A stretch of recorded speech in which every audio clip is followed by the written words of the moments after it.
राधे राधे। तो कैसे हैं आप लोग। आज हम पढ़ेंगे भारत का भूगोल। भारत का भूगोल का जो भी है इतिहास, ये सारे आपके एग्जामों के लिए महत्वपूर्ण हैं। ठीक है, आप चाहे सिविल सर्विस की तैयारी कर रहे हैं या फिर आप मध्य प्रदेश के स्टूडेंट हैं, मध्य प्रदेश की भर्ती के लिए आप फाइट कर रहे हैं, तो उन सब के लिए भारत का भूगोल काफ़ी ज़्यादा महत्वपूर्ण हो जाता है। ठीक है, तो आज हम भारत का भूगोल पढ़ेंगे। ये बुक्स है मेरे पास में, जिसकी पीडीएफ है मेरे पास। ठीक है, तो एक वीडियो में तो पूरा कंप्लीट हो नहीं पाएगा भारत का भूगोल, तो हम इसको कुछ पार्ट्स में कंप्लीट करेंगे। तो जिन्होंने भी चैनल को सब्सक्राइब नहीं किया है वो लोग चैनल को सब्सक्राइब कर लें। अब हम स्टार्ट करते हैं भारत का भूगोल। ठीक है, भारत का भूगोल। भारत का हम पहले सामान्य परिचय पढ़ेंगे। भारत का सामान्य परिचय। सामान्य परिचय, हमारा देश का नाम भारत है। ओके, हमारा देश का नाम भारत है। प्राचीन काल से अब तक भारत को अनेकों नाम से पुकारा गया है। प्राचीन काल में भारत के विशाल उपमहाद्वीप को भारतवर्ष के रूप में जाना जाता था। संभवतः भारत का नामकरण ऋग वैदिक काल के प्रमुख जन भरत के नाम पर किया गया। वायुपुराण के अन्य संदर्भ में दुष्यंत और शकुंतला के पुत्र का नाम भी क्या है, भरत का उल्लेख मिलता है, जिनके नाम पर इस भूभाग का नाम भारत पड़ा। वास्तव में भारत शब्द का सर्वप्रथम उल्लेख पुराणों में ही मिलता है। ठीक है, भारत जम्बू द्वीप का दक्षिणी भाग था। भारत कहाँ का था, जम्बू द्वीप का एक दक्षिणी भाग था।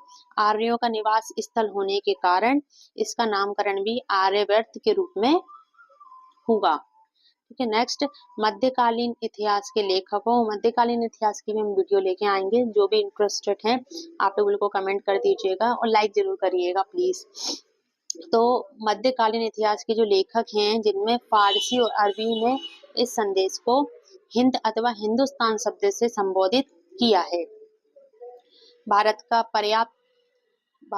पर्याय के रूप में प्रस्तुत इंडिया शब्द की व्युत्पत्ति यूनानी शब्द इंडोई से मानी जाती है। इंडिया शब्द की व्युत्पत्ति कहाँ से हुई थी, यूनानी शब्द के इंडोई से हुई थी। ठीक है, अब इसका देखो ये मैप है भारत का, इसको आप लोग बिल्कुल समझ सकते हैं। और जिनको भी पीडीएफ चाहिए है आप लोग मुझे कमेंट कर दीजिएगा, आपको पीडीएफ भी मिल जाएगी। और एमपीपीएससी मेंस के जो पेपर 6 के निबंध हैं, है ना, वो भी मैंने उसकी वीडियो डाली है। जिन्होंने नहीं देखी है आप लोग बिल्कुल जाके देख सकते हैं। आकार एवं भौगोलिक अब स्थिति पढ़ेंगे हम। भारत का कुल क्षेत्रफल कितना है, भारत का कुल क्षेत्रफल है 32,87,263 वर्ग किलोमीटर। भारत का क्षेत्रफल कितना है, 32,87,263 वर्ग किलोमीटर, जो कुल भौगोलिक क्षेत्र का कितना है, 2.4% है। भारत की आकृति लगभग चतुर्कोणीय है। ठीक है, भारत की आकृति लगभग चतुर्कोणीय है। इसका उत्तर से दक्षिण, उत्तर से ये आप मैप देख रहे हैं ना, जम्मू कश्मीर से ये जो आप देख रहे हैं इंडियन ओशियन, श्रीलंका। ठीक है, इंडियन ओशियन, यहाँ तक का जो इसका विस्तार है वो कितना है, 3214 किलोमीटर, 3214 किलोमीटर है। और पूरब से पश्चिम कहाँ आ जाएगा, गुजरात, और आपकी सातों बहनें आ जाएंगी। इनका विस्तार कितना है, 2933 किलोमीटर। मुख्य भूमि अंडमान निकोबार द्वीप समूह तथा लक्षद्वीप समूह सहित भारत के तट रेखा की कुल लंबाई लगभग कितनी है, 7517 किलोमीटर है। ठीक है, भारत की स्थलीय सीमा की लंबाई कितनी है, ये लोग आप लोग देख सकते हैं, 15,106.7 किलोमीटर। और अन्य स्थिरतों में हम कह सकते हैं कि 15,200 किलोमीटर है।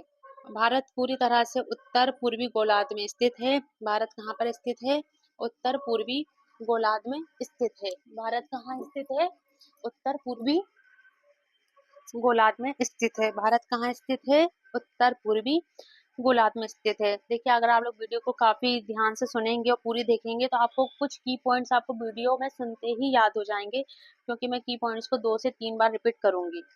तो आप लोग बिल्कुल बने रहिएगा साथ में। और अगर आप लोगों को नहीं आता है समझ में तो आप लोग फिर से रिपीट करके देख सकते हैं वीडियो को। तो कहाँ पर स्थित है हमारा भारत? उत्तर पूर्वी गोलार्ध में स्थित है। यह 8 डिग्री 8 डिग्री सेल्सियस से उत्तरी अक्षांश, 37 डिग्री 6 उत्तरी अक्षांश के बीच तथा 68 डिग्री 7 पूर्वी देशांतर से 97 डिग्री 25 पूर्वी देशांतर तक स्थित है। भारत की मुख्य भूमि उत्तर सॉरी भारत की मुख्य भूमि कहाँ पर है? उत्तर में कश्मीर में है। देखिए, भारत की जो मुख्य भूमि ऊपर देखिए आप लोग मैप में, उत्तर में कहाँ पर है? कश्मीर में है। ठीक है, और कश्मीर से लेकर दक्षिण में कहाँ पर है? कन्याकुमारी तक है। नीचे आप लोग देख सकते हैं कहाँ पर है? कन्याकुमारी तक है। और पूरब में कहाँ पर है? अरुणाचल प्रदेश में। ये देखिए आपको यहाँ पे दिख रहा होगा अरुणाचल प्रदेश। ठीक है, अरुणाचल प्रदेश से कहाँ तक फैली हुई है? ये फैली हुई है गुजरात तक। देखिए आप लोग, ठीक है, तो ये भी आपको याद करना है कि जो भारत का जो मुख्य उत्तरी उत्तरी जो पॉइंट है वो क्या है? जम्मू कश्मीर है। और दक्षिणी पॉइंट क्या है? कन्याकुमारी। पूर्वी पॉइंट अरुणाचल प्रदेश एंड पश्चिमी पॉइंट क्या है? गुजरात है। ठीक है, अब हम लोग इसका स्ट्रक्चर पढ़ेंगे, ठीक है, संरचना पढ़ेंगे। सामान्य परिचय। देखिए, ये लोग आप लोग देख सकते हैं डायग्राम में, है ना। 225 मिलियन वर्ष पूर्व ऐसा था, फिर 135 मिलियन वर्ष पूर्व इतना हुआ। ये लोग हम लोग थ्योरी में पढ़ेंगे तो आपको क्लियर हो जाएगा। भारतीय भूगर्भिक संरचना का विकास पैंजिया के आगरा लैंड, लॉरेशिया तथा गोंडवाना लैंड के विभाजन से प्रारंभ हुआ था। कहाँ से? पैंजिया गोंडवाना लैंड्स के विभाजन से प्रारंभ हुआ था। समय के विभिन्न कालखंडों में गोंडवाना लैंड के विभाजन तथा उसके एक भाग के उत्तर में प्रभाव के कारण भारतीय भूगर्भिक संरचना का विकास हुआ।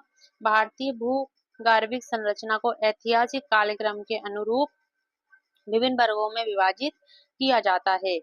यहाँ प्री कैम्ब्रियन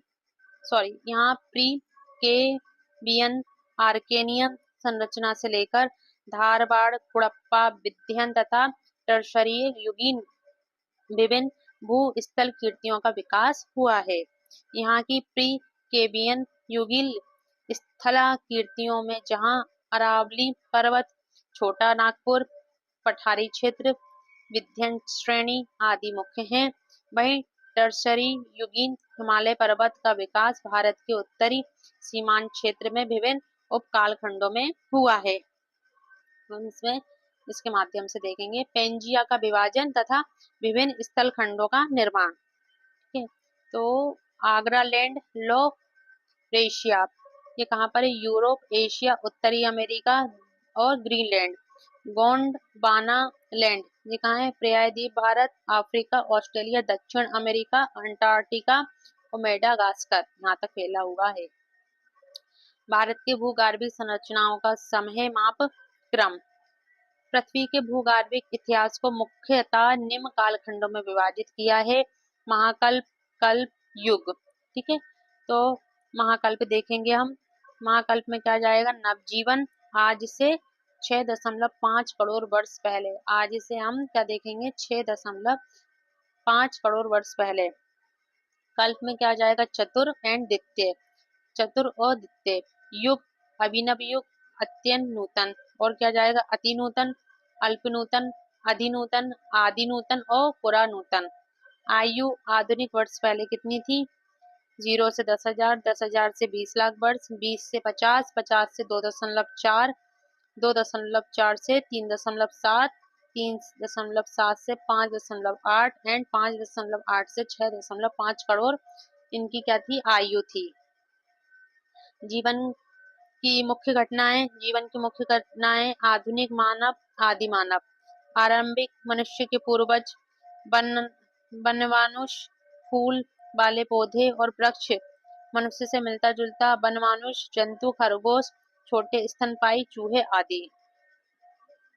ये हम पढ़ रहे हैं क्विक बुक, जिससे कि हमें जो मेन जो की पॉइंट्स हैं और जिनको रिवीजन चाहिए, तो रिवीजन के लिए ये काफ़ी अच्छी वीडियो आपके लिए ये होगी, और इसमें सारे आपके जितने भी की पॉइंट्स हैं वो सारे आपको इसमें मिल जाएंगे।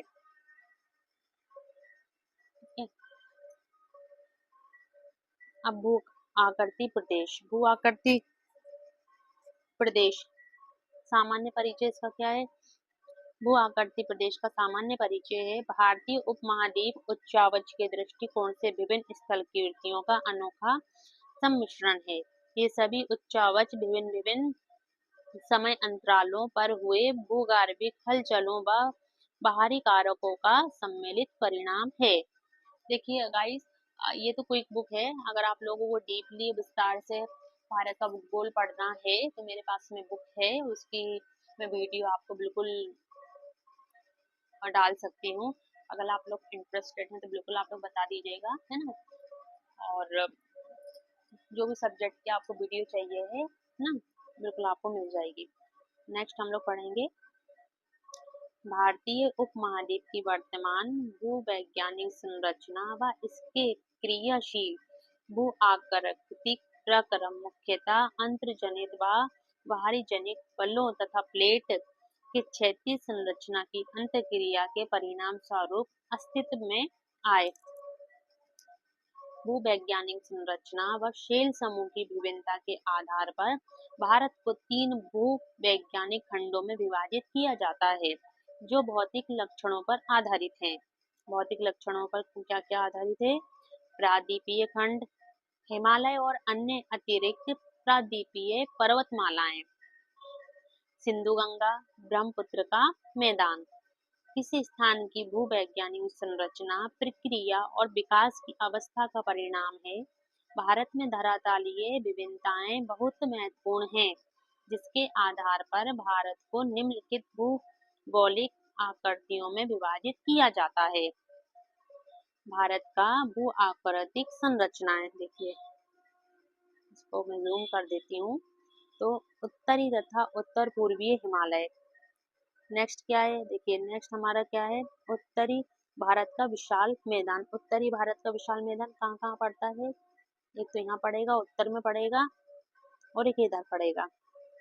ठीक है, भारतीय मरुस्थल, भारतीय मरुस्थल कहाँ पर पड़ेगा? इस साइड पड़ेगा। और प्रादीपीय पठार, प्रादीपीय पठार कहाँ है? ये बीच में पड़ जाएगा। तटीय मैदान कहाँ है? तटीय मैदान इस साइड पड़ जाएंगे। ठीक है, और भारत के द्वीप समूह कहाँ है? भारत के द्वीप समूह 6 नंबर इस साइड। ठीक है, तो आप लोग बिल्कुल इसको देख सकते हैं डायग्राम को। उत्तरी तथा उत्तरी पूर्वी हिमालय, भारतीय मरुस्थल, तटीय मैदान, उत्तरी भारत का विशाल मैदान, प्रादीपीय पठार और भारत के द्वीप समूह। ये हम उत्तरी तथा उत्तर पूर्वीय हिमालय के बारे में हम पढ़ेंगे।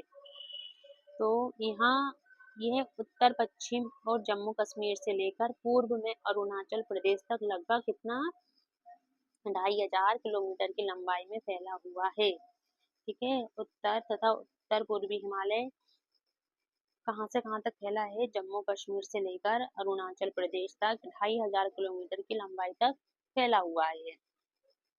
इसकी रचना टर्शरीय काल के अल्पाइन भू संरचना के कारण हुई।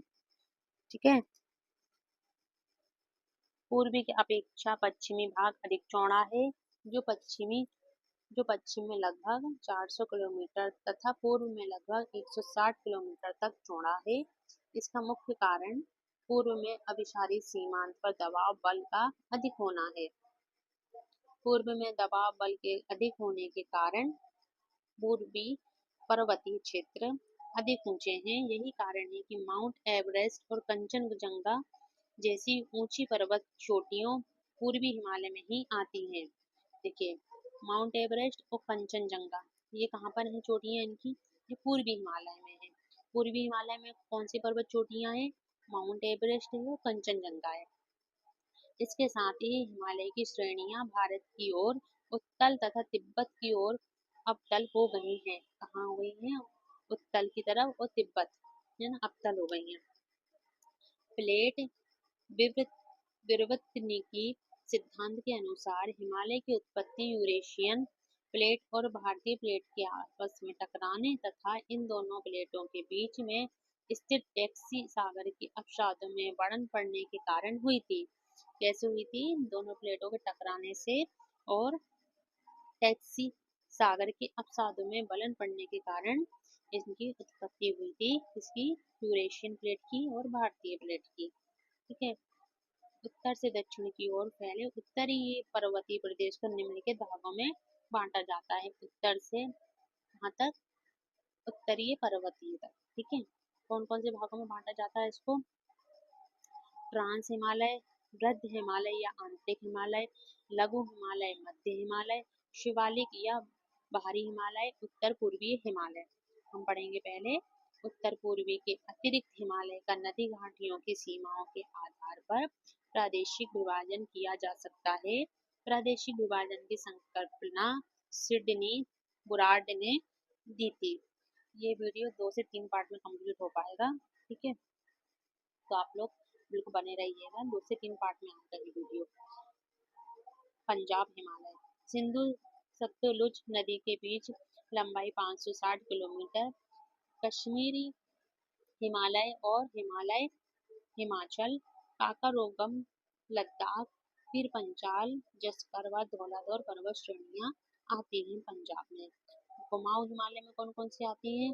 सतलुज काली नदी के बीच की लंबाई कितनी है? 320 किलोमीटर है। इसमें क्या आ जाएगा? भागीरथी व यमुना का उद्गम स्रोत, नंदा देवी चोटी इस पर्वत श्रृंखला की सबसे बड़ी चोटी है। नंदा देवी चोटी इस पर्वत श्रृंखला की सबसे बड़ी चोटी है। नंदा देवी चोटी कुमाऊं हिमालय की सबसे बड़ी चोटी है। नेपाल में क्या आ जाएगा? काली तीस्ता नदी के बीच लंबाई 800 किलोमीटर है। और नेपाल हिमालय में क्या आएगा? माउंट एवरेस्ट, कंचनजंगा, धौलागिरी, मकाओ मकालू पर्वत श्रेणियां। असम हिमालय में क्या आ जाएगा? तीस्ता दिहंग ब्रह्मपुत्र नदी के बीच की लंबाई कितनी है? 750 किलोमीटर। और इसमें आ जाएगा कुलाहा, कंकड़ी, नबजा, बारवा और नागा पहाड़ी का पूरा क्षेत्र आ जाएगा असम हिमालय में। ओके।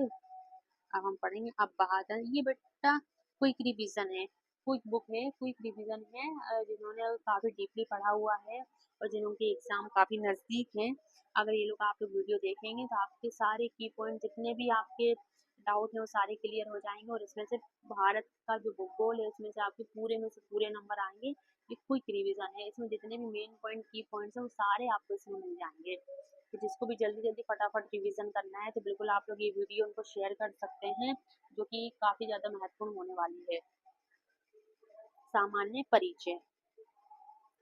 अब हम सामान्य परिचय किसका पढ़ेंगे? अपवाह तंत्र का। किसका पढ़ेंगे? अपवाह तंत्र का सामान्य परिचय। अपवाह तंत्र का ही हम पढ़ेंगे। नेक्स्ट इसका जो भी टॉपिक है वो नेक्स्ट वीडियो में आएगा। सामान्य परिचय क्या है? जब नदियों के जल का बहाव कुछ निश्चित जलमार्गों वाहिकाओं के माध्यम से होता है तो उसे नदियों का अपवाह कहते हैं तथा इन वाहिकाओं के जाल को अपवाह तंत्र कहते हैं। ये परिभाषा है।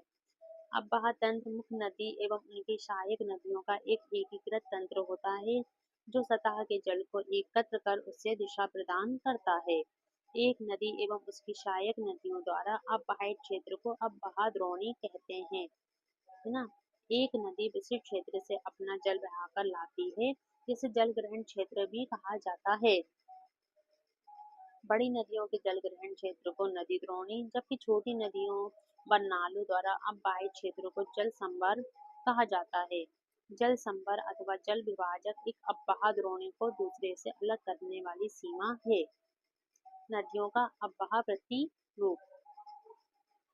नदी के उद्गम स्थल से लेकर उसके मुहाने मुख तक की नदी व उसकी सहायक नदियों द्वारा की गई रचना को अपवाह प्रतिरूप कहते हैं। देखो, जिसको डीपली पढ़ना है आप लोग बता दीजिएगा, आपको लोग डीपली विस्तार से समझा दिया जाएगा। भारत का भूगोल ये क्विक रिवीजन है तो आप सीधा पढ़ते जाएंगे और जिनको भी जो भी कुछ डाउट है तो आप लोग कमेंट के जरिए मुझसे पूछ सकते हैं। नदियों का बहाव प्रतिरूप। नदियों का बहाव प्रतिरूप कैसा है?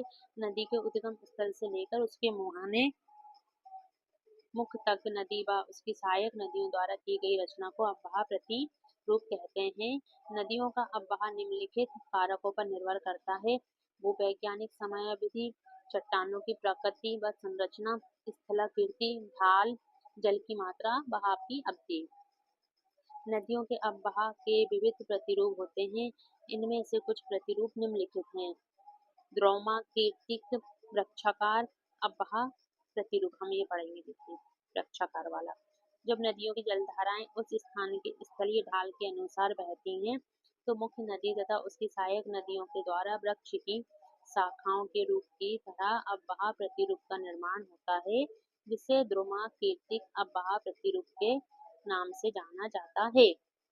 उदाहरण के लिए उत्तरी भारत की मैदान की नदियां एवं दक्षिणी भारत की पूर्व की ओर बहाव वाली नदियां जैसे गंगा, यमुना, गोदावरी, कृष्णा, कावेरी आदि, ये किसमें आ जाएंगी, वृक्षाकार में। अब जालीनुमा अपवह प्रतिरूप। जालीनुमा अपवह प्रतिरूप कैसा है, देखिए ये जालीनुमा आप देख सकते हैं, सेकंड नंबर पे है, ठीक है। जब मुख्य नदियां एक दूसरे के समांतर बहती हों तथा सहायक नदियां उनसे समकोण पर मिलती हों तो ऐसे प्रतिरूप को जालीनुमा अपवह कहते हैं। समकोण पर मिलती हूँ, संगम वाला आपने सुना ही होगा। अभी प्रयागराज में कुंभ का मेला लगा था तो संगम देखने, संगम तट पे काफी लोग, करोड़ों लोग गए थे, तो इसको हम कहते हैं आयताकार अपवह प्रतिरूप। ये देखिए, ये है हमारा आयताकार अपवह प्रतिरूप। जब सहायक नदियां अपनी मुख्य नदी से समकोण पर मिलती हैं तो इस प्रकार बने प्रतिरूप को आयताकार अपवह प्रतिरूप कहते हैं।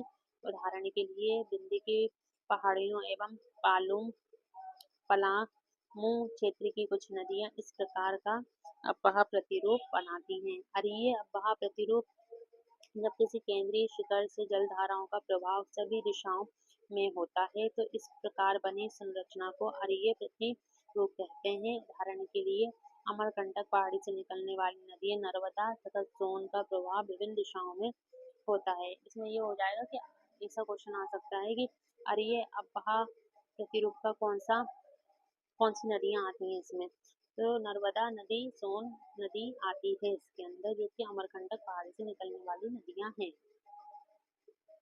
नदियों का अपवह प्रतिरूप। अब ये जलवायु हम पढ़ेंगे नेक्स्ट वीडियो में, तो तब तक के लिए आप लोग बने रहिएगा।